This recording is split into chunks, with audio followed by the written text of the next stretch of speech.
목사님, 어떤 교회들을 보면 성도들을 입신이라고 하죠. 기절을 시켜요. 그렇게 해서 교회에 이렇게 좀 오게끔 하는 것 같더라고요. 이게 신비롭기도 하지만 또 한편으로는 의심이 드는 것도 맞다고 생각이 들거든요. 네. 처음 보는 사람들이라든지 또는 또 이제 혹할 수도 있고, 그런 건 교회에서 보통 어떻게 이야기를 하나요? 일단 교회 안에서는 위험한 거에 대한 이야기를 했죠. 얼마나 위험한지, 그리고 그 일이 하나님이 기뻐하시는 일인가에 대해서 성도들로 하여금 고민하게 하고, 그래서 하나님이 원하시는 길로 갈 수 있도록 안내를 해줘야죠. 그래서 말씀 가운데 그런 일들이 얼마나 위험한 일인지, 실제적으로는 그런 일들을 통해서 구원과 직결시키고, 마치 방언을 하지 않으면 구원을 못 받는 것처럼, 혹은 그런 신비한 일들이 일어나지 않으면 영생을 얻지 못하는 것처럼 이야기하는 경우가 많기 때문에 굉장히 위험한 건 사실입니다. 그래서 뭐 초대교회 때와 지금의 때가 완전히 다른데도 불구하고, 완전히 다르다는 게 똑같은 믿음으로 구원을 얻지만 그때 당시에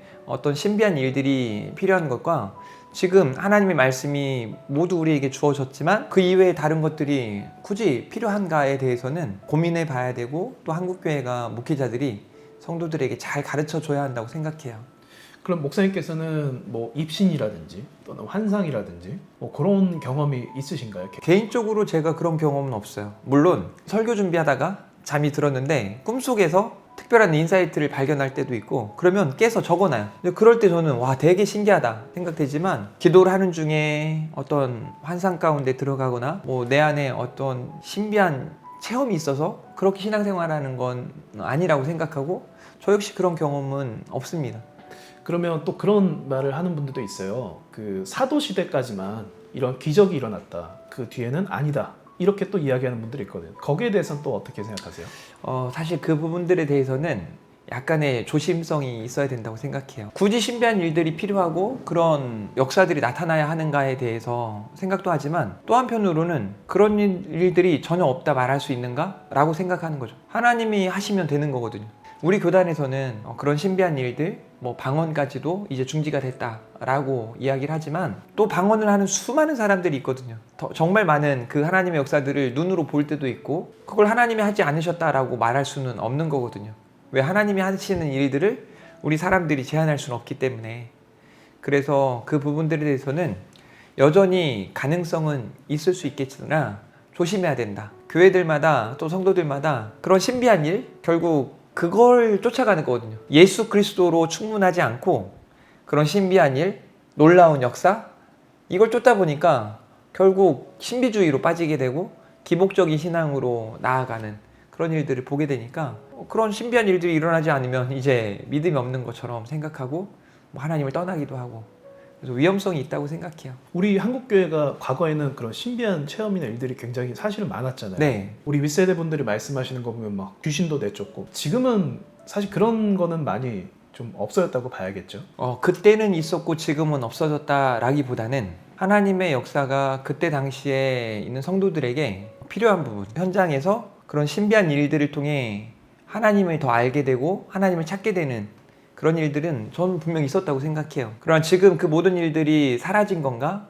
저는 그렇지도 않다고 생각해요. 언제든 일어날 수 있다. 하지만 진짜 중요한 건 그런 신비한 일이 아니라 하나님의 말씀을 통해 예수 그리스도를 배우고, 예수 그리스도가 우리의 구주이시고 그분을 통해 우리가 구원을 얻는다는 그 복음의 본질을 아는 게 중요하다고 생각해요. 그럼 목사님께서 사역하실 때 성도분들의 그런 다양한 면들이 있기 때문에 그런 신비한 부분에 빠져서 그런 사례가 있을까요?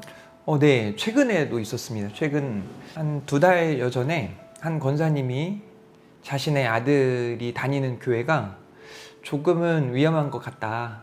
그래서 교회 이름을 적어와서 가지고 와서 제가 유튜브를 좀 검색했더니 기가 찼어요.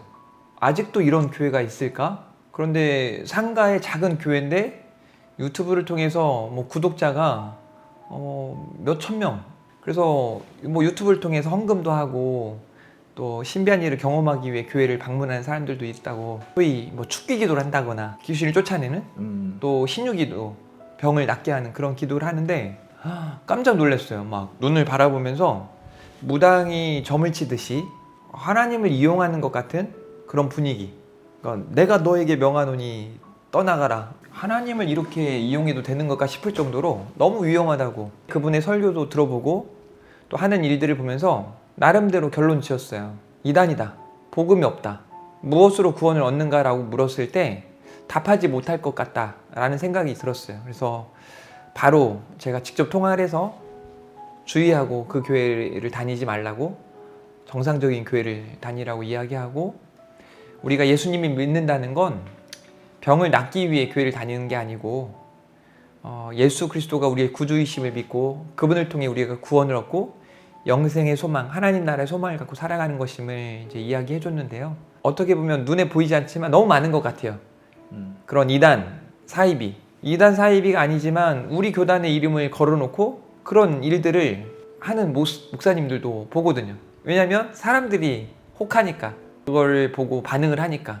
근데 정말 복음의 능력은 그렇게 사람들을 현혹해서 일어나는 게 아니고 하나님의 선물, 은혜의 선물로 각 사람의 마음에 하나님이 은혜로 믿음을 주셨을 때 나타나는 역사라고 생각하거든요.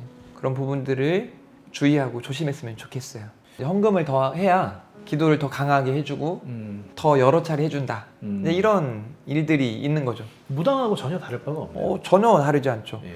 저에게 성도님들이 기도 좀 해달라고, 그럼 저는 같이 기도하자고. 한 번도 제가 기도했으니 뭐 돈을 달라, 돈을 주신 분도 없고 돈을 받지도 않죠. 웃기잖아요. 기도를 하나님과의 대화고 하나님의 뜻을 구하는 건데 거기에 내가 무언가를 얻어야 되고 취해야 된다면 그건 사꾼이죠. 말도 안 되고 이단 사이비들이 하는 일과 똑같다고 생각해요.